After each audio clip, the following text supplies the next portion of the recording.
నమస్తే అండి. నా పేరు శ్రీనివాస్.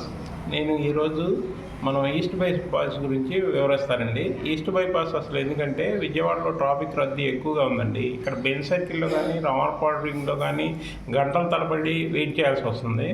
ఇదేమీ లేకుండా అవుటర్ ఈస్ట్ బైపాస్ ఏర్పాటు చేశారు నేషనల్ హైవేస్ వాళ్ళు. ఈస్ట్ బైపాస్ వచ్చి పొట్టిపాడు కాడ స్టార్ట్ అవుతుందండి.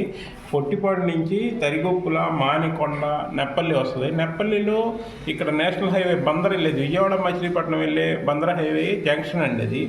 ఆ హైవే జంక్షన్ దాటాక నెప్పల్లి తర్వాత చలివేంద్రపాలెం, రొయ్యూరు, వల్లభాపురం, మోరంపూడి, చిలువూరు, కాజా దగ్గర ఇది చెన్నై హైవే ఎక్కేస్తుందండి. ఇది ఈస్ట్ బైపాస్ వల్ల ట్రాఫిక్ సిటీలోకి రాకుండా ఇటు మచిలీపట్నం వెళ్ళి అంతా మచిలీపట్నం హైవేలో కలుస్తాయి, ఇటు కలకత్తా వెళ్ళి కలకత్తా హైవేలో కలుస్తాయి, ఇటు చెన్నై వెళ్ళి చెన్నై వైపు వెళ్తాయండి. ఇది ట్రాఫిక్ చాలా కంట్రోల్ కోసం చేశారు. ఇది చాలా 6 lanes ఆమోదించారండి. త్వరలో ఇది నేషనల్ హైవే స్టార్ట్ చేస్తుంది. నమస్తే అండి. ఇది సెంట్రల్ గవర్నమెంట్ అప్రూవ్డ్ అయింది. ఇది సెంట్రల్ గవర్నమెంట్ వాళ్ళు ఆల్రెడీ అప్రూవ్ చేశారు.